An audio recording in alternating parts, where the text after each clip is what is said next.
O grito que não está nos livros.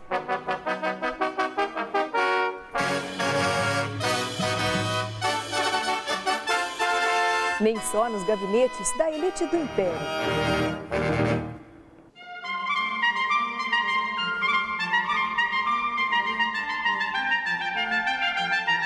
Você vai ver o que historiadores descobriram sobre a independência do Brasil em 15 anos de pesquisa.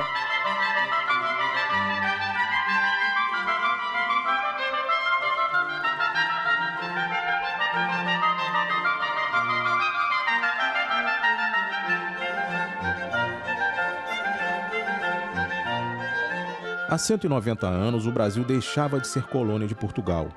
Uma virada na história do país que é contada nas escolas assim. Uma história que nós, historiadores, chamamos de história oficial. Quer dizer, que é uma história dos heróis. A história que coloca assim Dom Pedro como um grande herói, além disso bonito, elegante, chique, subindo de Santos até São Paulo num cavalo, o que seria uma impossibilidade técnica total, né? Provavelmente ele subiu numa mula, mas não ficaria chique num quadro. Então essa história oficial tem sido contada e repetida, e ainda em muitas escolas é contada dessa forma. Nesta vida desvairada, ser feliz é coisa pouca. Havia um movimento, na verdade, de independência que ocorreu muito forte no mundo todo, principalmente nas Américas e principalmente na América do Sul. Na verdade, não liberado, talvez liderado ou não por Simão Bolívar, mas o fato é que desde que os Estados Unidos se libera da Inglaterra, começa um movimento muito forte de independência, quase que em todos os estados. Ou Seria inevitável. Justamente, inevitável. Ao nascer trouxe uma estrela, nela o destino traçado. Eu acho que essa história pode ser contada de uma forma crítica, de uma forma analítica, porque a história pode ajudar os alunos a pensar. Nunca uma história decorativa ou uma história que procura mostrar apenas os grandes heróis da pátria. Por isso é que o Estado surgiu não como decorrência do desenvolvimento da nação, e sim como um certo estalo de elites. Os portugueses não aguentavam mais os mandos e desmandos da Inglaterra com relação aos assuntos portugueses. Eles utilizavam quais os meios para atingir os seus objetivos? Jornais. Os panfletos descobertos em bibliotecas do Brasil, Portugal e Estados Unidos chegam para dar uma outra versão da história da independência. O importante em relação aos panfletos mostra um processo político com ampla participação popular e de gente que não era da elite intelectual. Jornalistas, gente que qualquer um, e muitos desses panfletos manuscritos com português totalmente errado. Então, um envolvimento grande da população é que faz com que, né, o processo de independência apareça como algo com um conteúdo popular forte e não apenas, né, de um lado Dom Pedro I, né, como herói ou como vilão da história. Em muitas escolas dá-se o ensino acrítico, que a gente costuma chamar, um ensino que não faz uma reflexão sobre as realidades. Então aparece realmente aquele Dom Pedro com cara de Tarcísio Meira do filme Independência ou Morte, não é? Independência ou morte! O senhor vê Dom Pedro como um vilão ou um herói? Como um herói. Sem dúvida nenhuma. Eu acho que tem que fazer uma pesquisa mais aprofundada para saber responder essa questão. Não teve nenhuma atitude assim vilanesca de penalizar a população, não. Não é vilão nem herói, ele tomou uma decisão pessoal, movida por motivos políticos.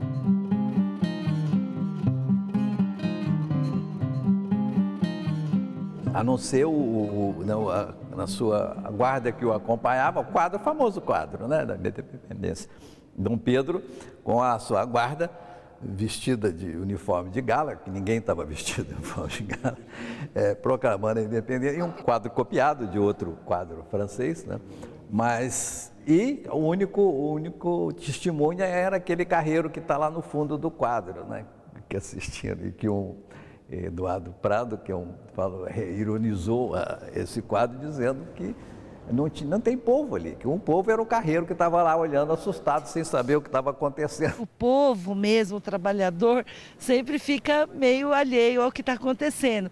Tanto que quando a gente interpreta lá o quadro do Pedro Américo, a gente vê lá um homem num carro de boi meio alheio àquilo que está acontecendo. Isso é uma construção, né, naturalmente, né, destinada a exaltar o papel de Dom Pedro I, Dom Pedro, ele não era Dom Pedro I na época, de Dom Pedro na independência, que não tem a ver com. Então, mas isso se torna um ícone da independência, aquilo não é. Nós, crianças, nós sempre vimos realmente a independência nos livros como Pedro Américo a pintou, na verdade, a margem do Ribeirão, do Ipiranga, que hoje é canalizado. Ah, coitado, eu queria estar lá para ver o que o Pedro falou na hora que foi, não é? Um pintor francês veio aqui e fez um outro quadro da independência, década de 40, completamente diferente, historicamente, do ponto de vista dos fatos, completamente equivocado, porque não, mostra Dom Pedro no meio cercado por gente, por crianças de pé no chão, mulheres, etc., soldados lá no fundo. E isso não foi um fato histórico, mas do ponto de vista substantivo de que foi, que os panfletos mostram que foi a independência, está muito mais correto, muito mais correto. Então tem aí também esse jogo, né, de representações, de construções, né, históricas, que neste caso eu acho que os panfletos ajudam a confirmar isso. Olha, aquilo não é a independência.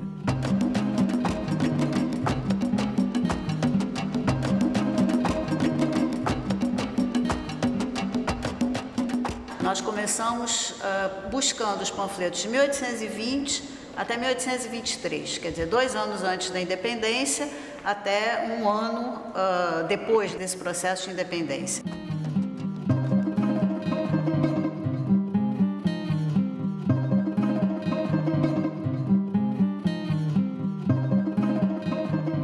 A gente, a princípio, pegou tudo que a gente encontrava, tudo. Como o Zé Maria falou, a gente varreu de A a Z os fichários, depois fomos para manuscritos. Eu me lembro que isso já estava. Porque a gente ficou com aquela coisa assim, todo mundo sabia que existiam panfletos manuscritos, mas ninguém encontrava.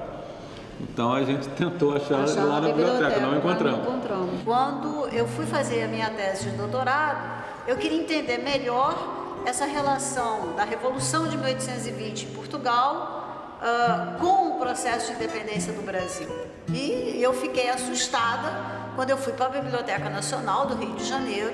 Eu descobri cerca de mais de 250 panfletos. Uma pessoa que nos ajudou muito na cópia desses panfletos na biblioteca, ela me disse uma vez: olha, você abre essa gavetinha que você vai achar uma porção de dessas coisas que você gosta de ver. E quando eu abri a gavetinha, tinham mais de 50 panfletos que nós não conhecíamos.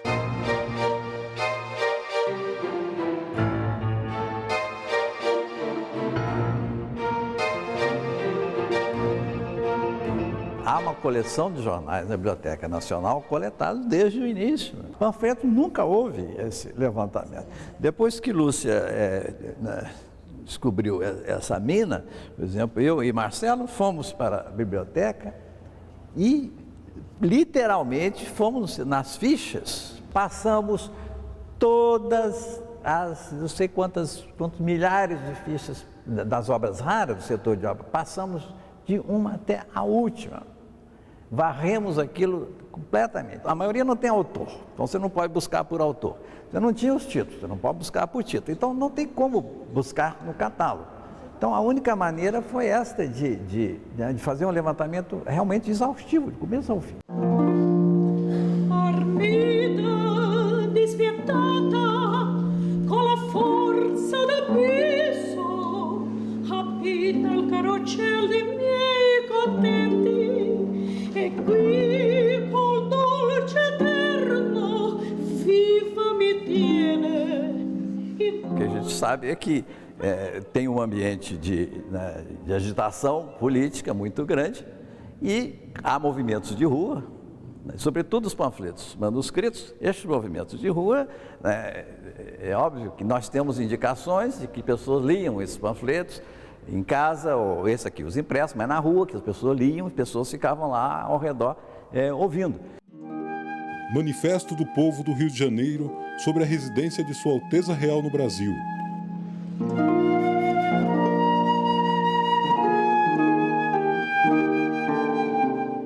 Uns iam para a rua, outros circulavam, eram impressos nas várias impressoras, algumas do governo, outras particulares, e eram distribuídos. Ou eram distribuídos na rua, ou eram comprados em lojas. Olha, compra-se na livraria tal, ou em tal lugar, na botica tal.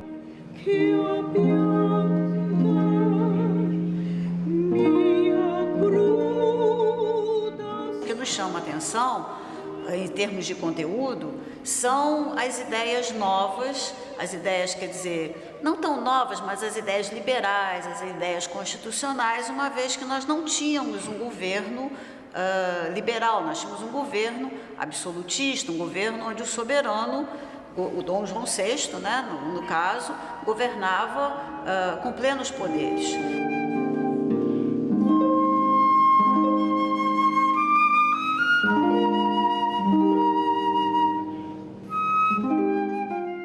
Sei que existia um movimento de panfletagem, mas o teor do panfleto eu não conheço. Em alguns, eles são escritos em forma de cartilhas, de catecismos, para atingir uma população mais ampla. Eles pegavam as orações da Igreja Católica, né, e eles transformavam essas orações em alguma coisa constitucional. Então, o Pai Nosso que estás no céu, então eles botavam: Constituição que estás no céu, santificado seja o vosso nome.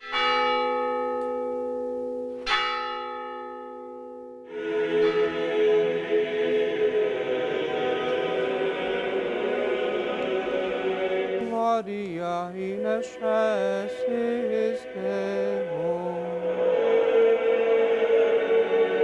Iam fazendo um jogo de palavras que as pessoas, que mesmo que não soubessem ler, elas eram capazes de repetir aquilo como elas repetiam as orações sem saber o que elas estavam falando.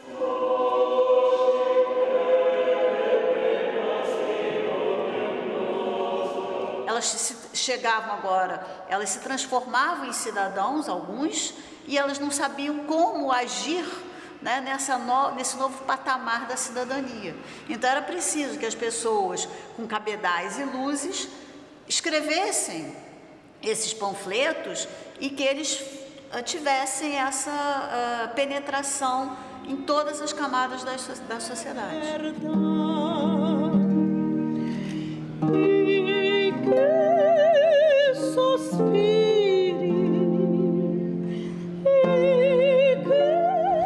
E quem escrevia estes panfletos? Olha, é uma variedade muito grande. Alguns eram jornalistas, outros eram pessoas de várias ocupações, militares, havia militares, provavelmente, né? Padres, muito de padres. Padres escreviam muito. Alguém que tinha um pouquinho de letras, nos impressos que eu estou dizendo. Os outros não, os manuscritos era qualquer um.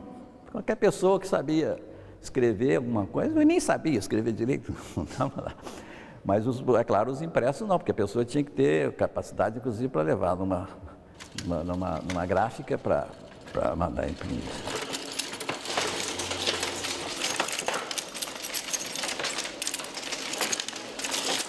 Lá por volta de 1820, uma empada com recheio de aves custava R$100. Meio quilo de linguiça, 280. Meio litro de tinta para escrever, 320. Aguardente, R$80 a garrafa. E meio quilo de sabão inglês, R$120. Os panfletos chegavam a custar mais do que a empada e a linguiça juntas. Eles variam muito em termos de quantidade de páginas, de número de páginas. Né? Nós temos panfletos que representam uma folha, uma página, que a gente muitas vezes chamado de folha volante, como o professor Zé Murilo já falou, eles eram muitas vezes distribuídos até gratuitamente.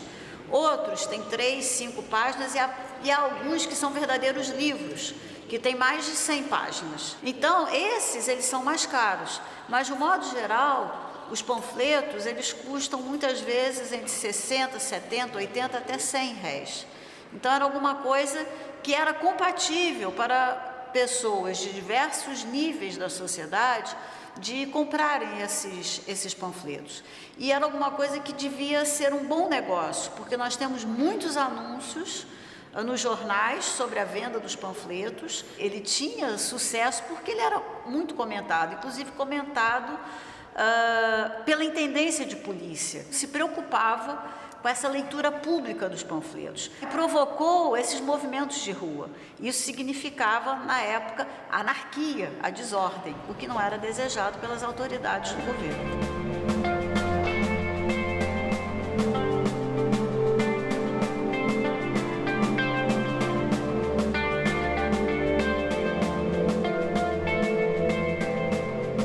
A gente não tem dados precisos sobre alfabetização na época, mas certamente era um número bem reduzido, e o fato deles serem fixados nas ruas e de serem lidos em voz alta, né, se formarem ali ajuntamentos, né, em torno dos panfletos, isso trazia uma repercussão, né, tinha um alcance de público muito mais amplo. É preciso lembrar também que nós não estamos acostumados com isso hoje, mas a prática de leitura individual é uma coisa moderna, né? mais recente. Há estudos, inclusive, sobre a Europa que mostram claramente que a prática comum era a leitura coletiva, inclusive dentro das casas. Quer dizer, alguém pegava um livro e lia para os outros. E isto era também verdade, né, no Brasil.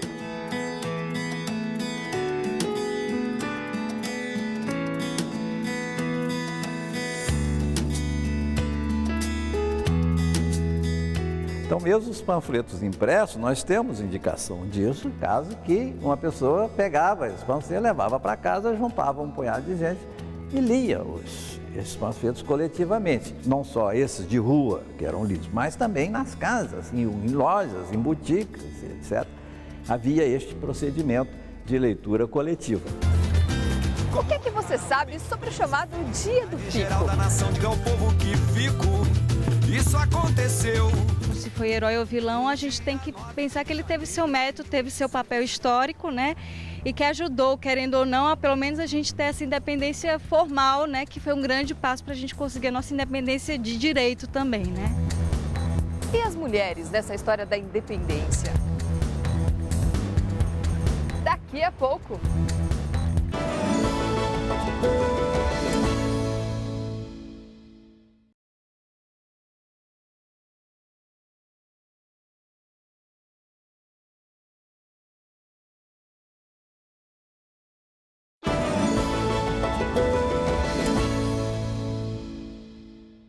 Como é para o bem de todos e felicidade geral da nação, diga ao povo que fico, isso aconteceu no dia 9 de janeiro de 1822, data que o brasileiro jamais esqueceu. Da sacada desta janela, no dia 9 de janeiro de 1822, o presidente do Senado da Câmara, José Clemente Pereira, deu um recado ao povo do príncipe regente Pedro de Alcântara Bourbon de Bragança. Estava pronto para ir embora, o navio estava pronto, ele ia obedecer às cortes.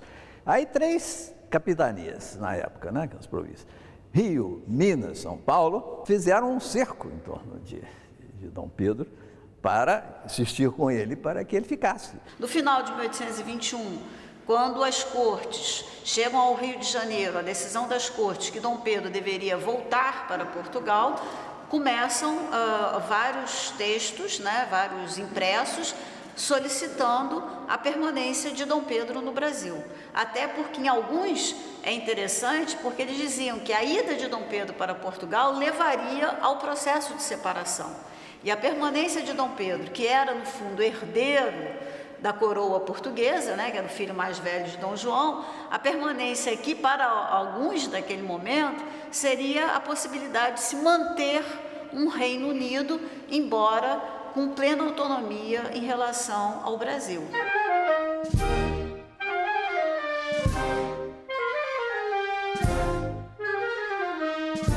Nem todos os panfletos, né, eles falavam sobre a necessidade de uma separação de Brasil e Portugal, mas eles questionavam onde é que deve ser a sede do Império Português.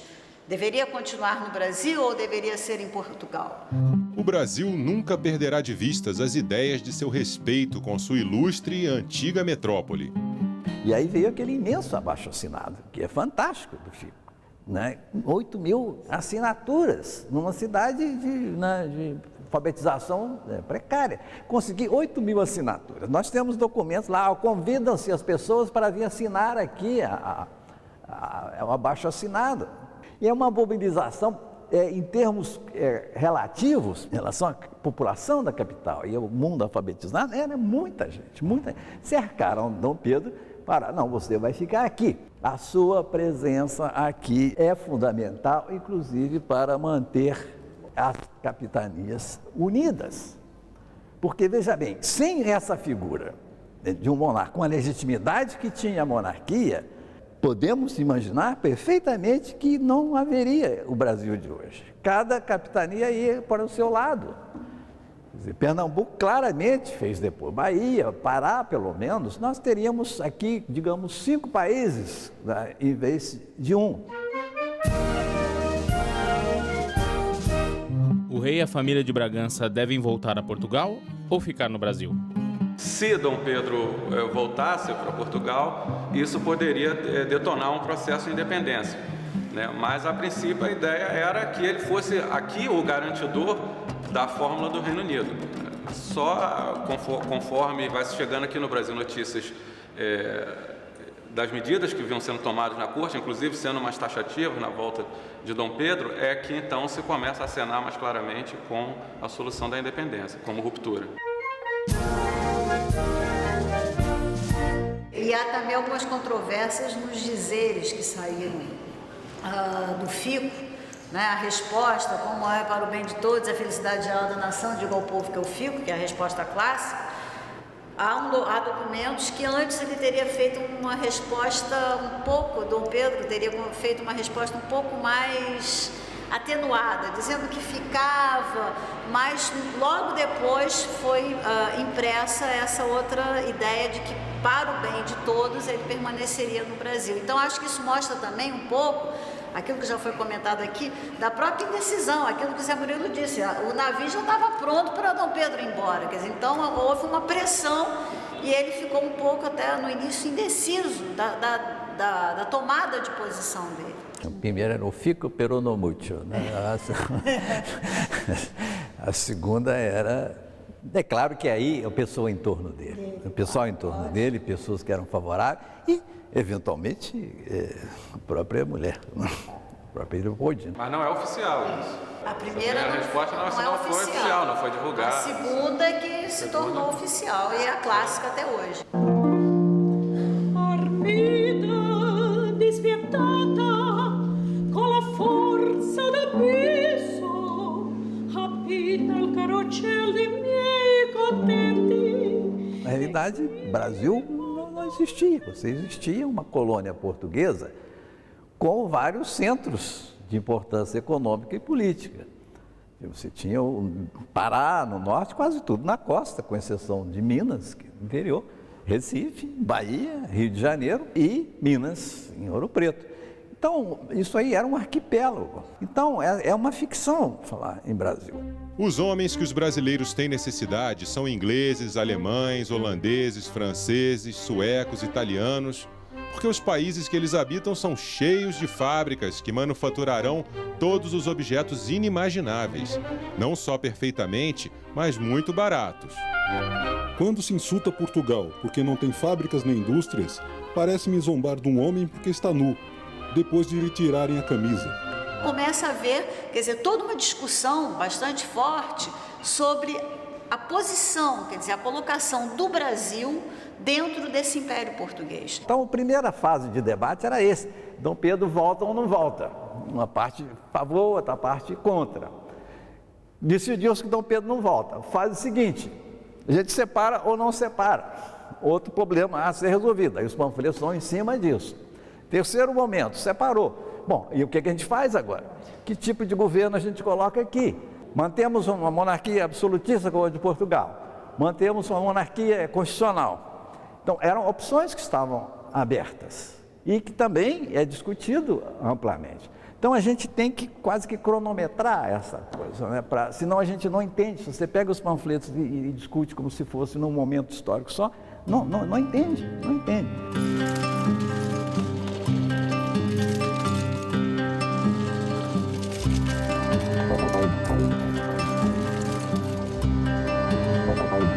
Também fazia sucesso um panfleto especialmente dedicado aos corcundas. Não é nada disso que você pode estar pensando. Vários tipos de corcundas que existem no mundo. Deve ser alguma coisa que está surgindo agora no mundo um pouquinho mais, digamos aí, mais moderno, no mundo cibernético da história, porque eu realmente, nem na faculdade, ouvi falar sobre os corcundas. Corcundas, na época, era uma expressão que, de início, ela foi utilizada para identificar aqueles que eram partidários do absolutismo. Me vem à cabeça algo, né, de monarquia, algo de rei, de antiguidades, corcundas, algo meio político, mas por esse nome eu não conheço, não. E se dizia que eles eram corcundas porque eles eram tão servis às pessoas que eles se abaixavam e criavam uma corcova nas costas. Dicionário corcundático ou explicação das frases dos corcundas. Dicionário de corcundice? Sei. Puxa, tem tanta coisa importante para ter dicionário, vai ter justo do corcundista? Toda vez que se falava corcundas, o que são os corcundas, há várias cartilhas explicando a corcundice, o que são os corcundas, o corcunda arrependido. Corcunda, frase da moda. Homem que, afeito e satisfeito com a carga do despotismo, se curva como dromedário para recebê-la. E trazendo esculpido no dorso indelével do servilismo, tem contraído o hábito de não erguer mais a cabeça, recheada das estonteadas ideias de uma sórdida cobiça. Esse dicionário corcundático era sempre uma referência a esses que eram favoráveis ao absolutismo. Diálogo entre o corcunda abatido e o constitucional exaltado. Ora, diz-me, o rei fica só com o executivo? Sim, e o que mais querias? Que ele tivesse os mesmos poderes que dantes tinha. O rei é quem pode tudo, porque é a imagem e semelhança de Deus. Mas como não é Deus, não pode tudo. Mas deve governar o reino como ele governa a sua igreja. Eu o seguiria, se não fosse ter medo de desagradar ao rei. Por isso eu vocifero contra a Constituição e a favor do rei. Andas fazendo o papel de tolo e de maroto e enfastiando a todos que não forem fidalgos.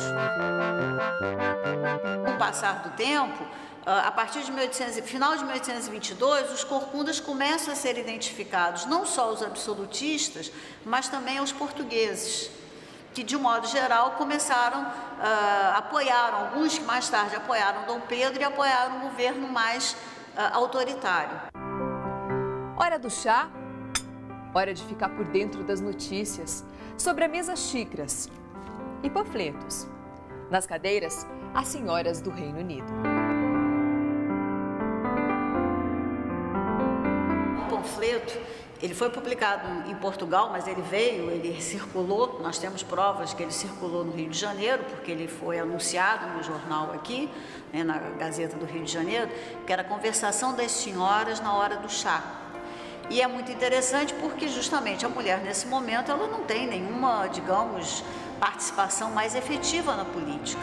E o panfleto vai ser uma conversação de várias senhoras sobre esses acontecimentos recentes da política, da mudança, do fim do absolutismo, das novas ideias liberais e até que ponto a mulher poderia ter direito de uma participação na política. Né, uma coisa bastante moderna. Então seria a hora do chá e elas estavam comentando muitos desses panfletos que circulavam naquele momento.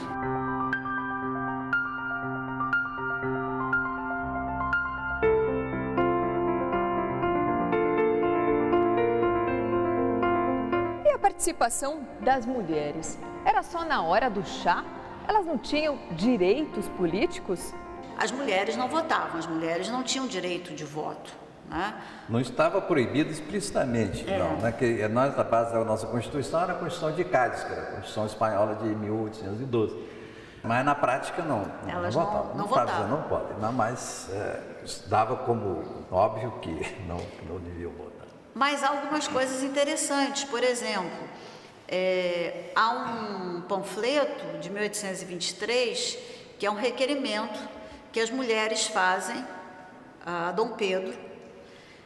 Já tivemos o processo de independência e são mulheres brasileiras que requerem a Dom Pedro que os seus maridos, que são portugueses, adquiram o direito de serem brasileiros porque são casados com elas e que muitas vezes eles estão sendo perseguidos porque são portugueses. Então mostra de alguma forma que, embora não haja um engajamento, né, além daquelas heroínas famosas, mas mostra alguma participação. Há um dado interessante, que é um baiano, que é o Domingo Borges de Barros, que é o pai da futura Condessa de Barral, que tem uma atuação no Segundo Reinado, né? E ele vai fazer uma proposta nas Cortes de Lisboa que a mulher, mãe de mais de 7 filhos, ela pudesse votar, porque ele diria que essa mulher já teria dado a sua contribuição, né, à pátria, porque ela teve vários filhos que podem lutar pela pátria. Quando isso vem à tona na discussão das Cortes de Lisboa, o Manuel Fernandes Tomás, que era o líder, né, português desse movimento liberal de 1820, e outros deputados portugueses, eles dizem que aquilo não é pauta nem de discussão, que aquilo tinha que ser retirado inteiramente da pauta das Cortes.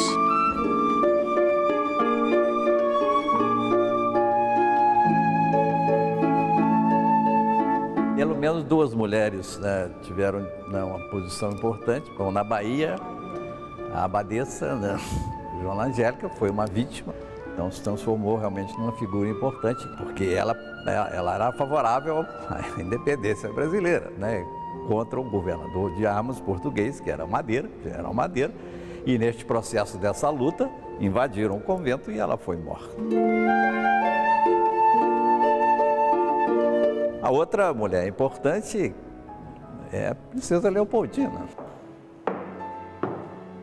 No processo que Dom Pedro estava viajando para São Paulo, chegaram essas cartas das cortes portuguesas, né, exigindo que Dom Pedro voltasse, uma série de outras exigências.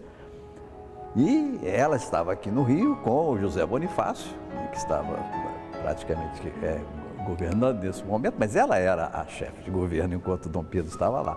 E ela foi uma das pessoas que insistiram com o Zé Bonifácio, disseram, não, chegou a hora de tomar uma posição em relação a isso e mandaram, né, essas correspondências foi mandada para Dom Pedro, né, que encontraram lá no Ipiranga, junto com uma carta dela, insistindo que se tomasse uma posição. Daí a famosa frase de José Bonifácio, né, a respeito de Dom Pedro e dela, é pena que ele não seja ela.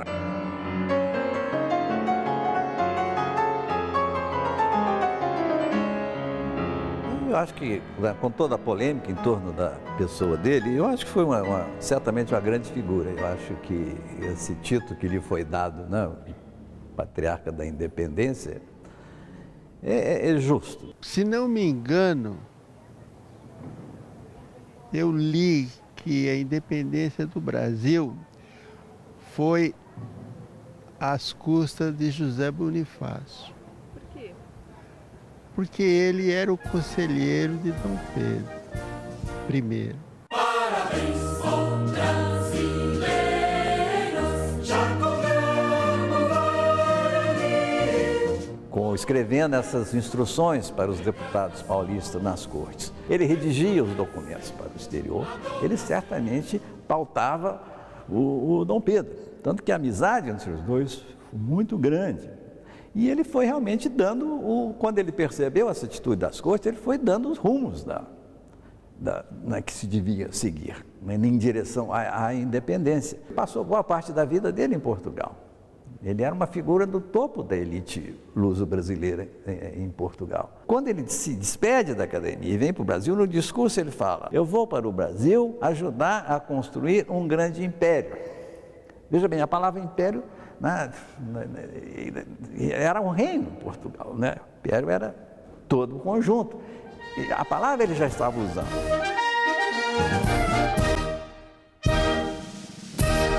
Uma guerra literária feita com tiros de palavras. O Facebook do século XIX. Mais revelações sobre a história do Brasil daqui a pouco.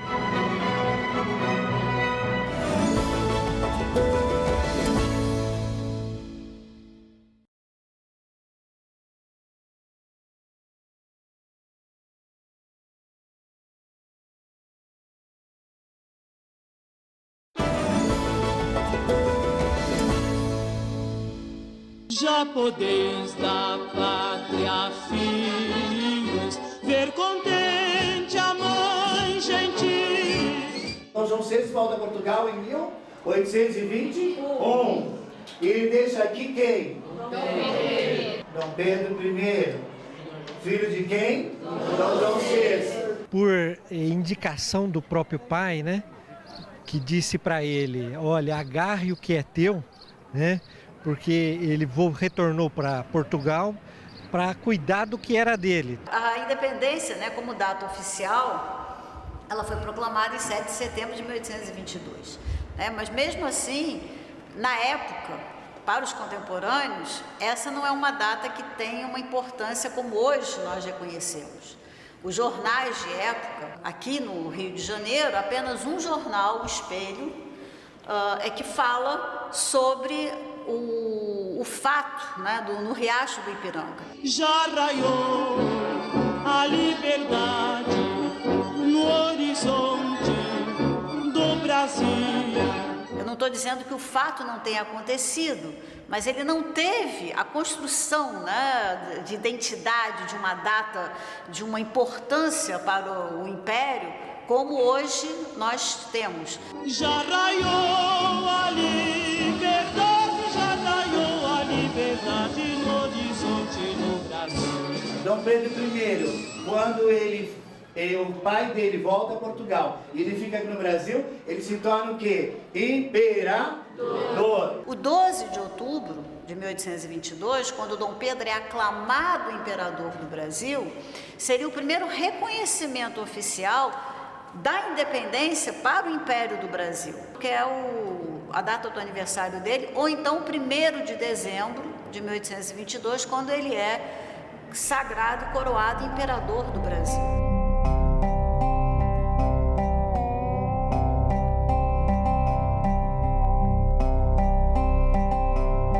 Na Bahia, 2 de julho, no Pará vai ser mais tarde, 2 de julho de 1823, né? 23, né?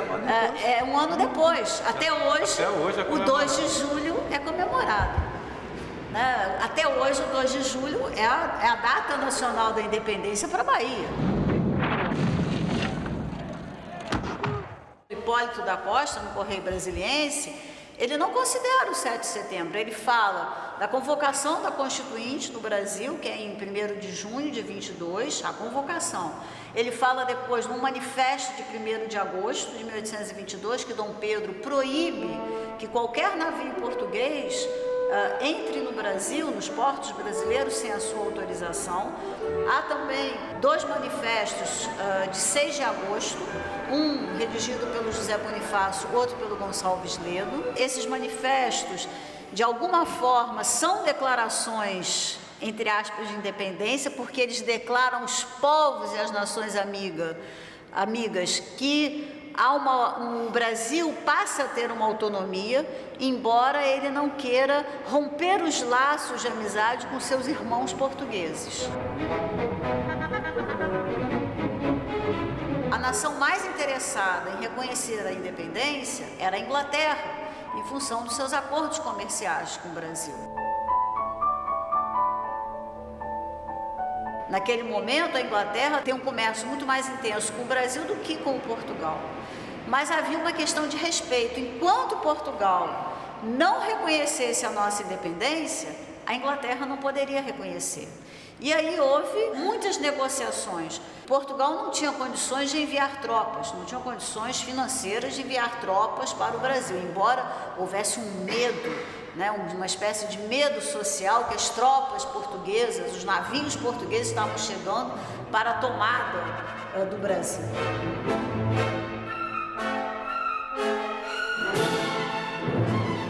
E por fim, somente em 1825, pelos tratados de agosto de 1825, é que Portugal reconhecia a independência. Pelo tratado, não é o Brasil que adquire essa independência, é Portugal, no caso Dom João, que quase que pela sua magnanimidade, que vai conceder a soberania e essa independência ao Brasil. E em troca de um dinheirinho, né? Ele recebeu, né, uma boa quantia para pagar os seus empréstimos. Inclusive, né, nesse tratado está negociada a própria questão da Biblioteca Nacional, a Biblioteca do Conde da Barca, né? E também o direito que Dom João teria de assinar como imperador do Brasil. Era um título, digamos, honorífico. Era um título honorífico, mas foi um título que Dom João manteve até o momento que ele faleceu. Todos os documentos que ele assina em Portugal, depois de 1825 até seu falecimento em 1826, ele aparecia como rei de Portugal e imperador do Brasil. A Carlota Joaquina, ela passa uma procuração para os seus filhos, para realizar o inventário, e ela se assina como imperatriz do Brasil, né? E ela que tinha tanto amor, né, pelo Brasil, mas ela assina Rainha de Portugal e Imperatriz do Brasil. É a ironia da Lúcia, para quem na repente público não sabe que ela odiava o Brasil. Ela odiava o Brasil. Diziam até que quando ela foi embora, que ela pegou os sapatos e bateu para que tirasse toda a poeira do Brasil antes de entrar no navio. Brasílico brasiliano, menos brasileiro. Que isso não era um tratamento digno para um filho nascido no Império do Brasil. Porque brasileiro, o que é? É um comerciante de pau-brasil. Então, brasileiro originalmente significava igual ferreiro, carpinteiro, é um comerciante de pau-brasil. Me surpreende. Eu não imaginei que havia assim, uma distinção pró ou contra, nem imaginei. Então eles assinam um brasileiro europeu, um brasileiro português. Quer dizer, não havia uma definição do que é ser português, do que é ser brasileiro. Não havia nenhuma unanimidade em relação a essa palavra, porque brasileiro era nome feio. Não era Império Brasileiro, era Império do Brasil. Eu até já sabia dessa história, mas como o brasileiro já caiu no popular, então não vejo, acho que já se adaptou e não vejo mais problema, entendeu? Tem um documento que eu li dos jesuítas, né, em São Paulo, no século XVII, que houve uma briga dentro de um convento jesuíta, porque um jesuíta chamou o outro de brasileiro, que era uma ofensa. E você prefere ser chamado de brasileiro, brasílico ou brasiliano? Brasiliano. É mesmo? Por quê? Por causa da minha descendência italiana. Mais bonito que brasileiro? Mais bonito que brasileiro. Mas eu sou brasileira, eu torço para brasileira, né? Mas acho que o brasiliano ficaria mais bonito assim, a palavra, né? Não, para mim tá bom brasileiro. Mesmo que fosse para mexer com o pau-brasil, não tem problema não. Isso foi antigamente, hoje não é. Brasileiro, né? Você acha mais bonito? Brasileiro, poxa. O Brasil é realmente o meu país. Eu nem diria que é meu segundo país, é difícil. Acho que eu tenho dois primeiros países, Portugal e Brasil. A alegria de viver e o bem-estar dos brasileiros desperta nos portugueses um certo deslumbramento.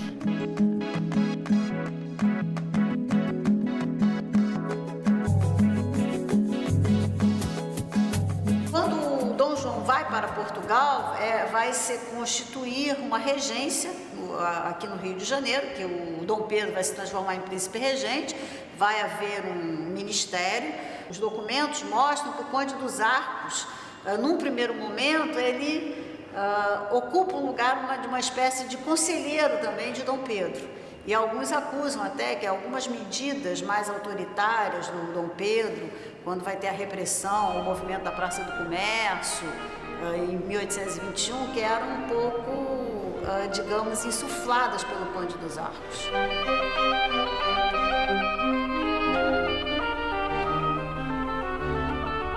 Li alguma coisa, mas não sei muito assim alguns detalhes dessa guerra dos panfletos, né? Mas eu lembro que os panfletos nessa época eram um grande veículo para passar ideologias políticas, né? Alguns até para como é que eu posso dizer, para tirar sarro de autoridades, né? Tinha até palavrão, alguém que chama o Beresford de filho da puta. O Beresford veio ao Brasil para tentar convencer Dom João a voltar para Portugal, né? E aí há esse panfleto que ele vai ser xingado, né? E que dizem que os brasileiros também são, eles falam que bananas, né? Porque os brasileiros permitiram que o Beresford voltasse, que eles deviam ter deixado o Beresford aqui no Brasil.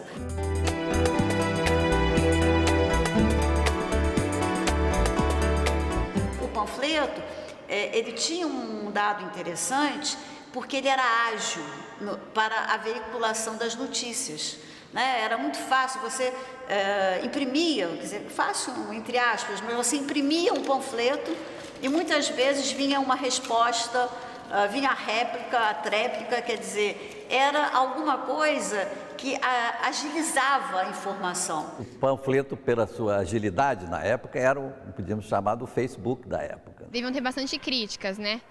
Sobre as coisas que ele fazia que eles não gostavam. A gente só entra na internet, entra no Facebook. Nessa época eles tinham que correr atrás e colocar cartaz. O Facebook, você posta uma coisa e todo mundo vê. E acho que o folheto também. O folheto, os catarses, deixava lá para várias pessoas lerem. Você tem vários compadres, né, que são personagens fictícios criados na época que são usados para desenvolver os temas do período. Em Portugal vai replicar e aqui tem a tréplica, então isso tudo muito rapidamente. Se não teve uma guerra, né, pelo menos em larga escala, né, em torno da independência, uma guerra bélica, mas houve uma guerra literária. Não sei muita coisa, eu conheço a data, 7 de setembro, uma independência que não houve conflito, independência meio que entre acordos diplomáticos. É sempre dito que na nossa independência não aconteceu nada, não teve participação, veio lá o Dom Pedro e os idiotas, né, foram atrás. Mas, enquanto a independência dos Estados Unidos foi uma guerra de 10 anos, na América hispânica foi também praticamente de 1810 a 1825, por aí, uns 10, 15 anos de guerras civis, de guerras de libertação nacional, etc. Então, realmente morreu muita gente em campo de batalha.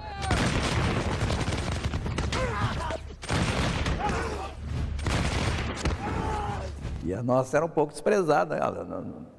Pelo menos, né, houve alguns episódios, sim, certamente na Bahia.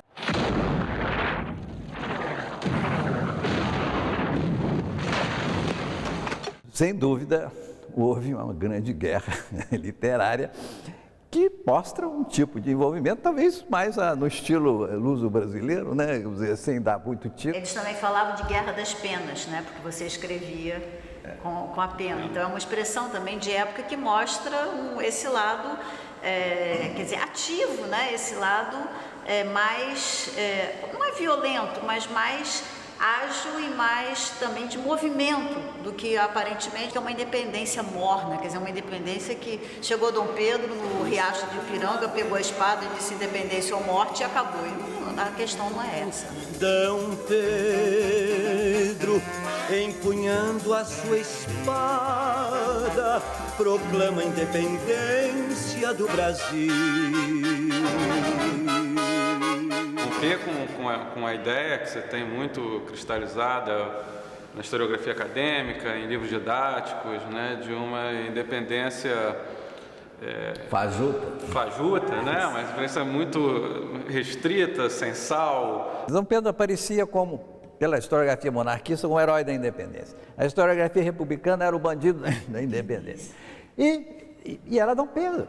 A gente observa muito claramente nos panfletos que foi um processo muito mais amplo, muito mais complexo, que envolveu diversos setores da sociedade da época. É um movimento que incluía gente da elite, gente de estratos médios, né, jornalistas, esse tipo, e até povão. esse alcance maior da independência, eu acho que é a grande contribuição que esse tipo de documentação traz. Esse trabalho, nós nos demos conta que cronologia é algo fundamental nesses panfletos. A gente tem que acompanhar quase de mês a mês, porque as coisas iam mudando de mês a mês. Dos manuscritos, certamente esse, As Armas, Cidadão, é o mais impactante. A imagem de Baiano como conversador, passivo, na época não era muito isso, não. Ele ia começar com barata, né? Eles eram brigões. Não é um texto de raciocínio, não é um texto científico, não é um texto acadêmico, ele é realmente um texto apaixonado.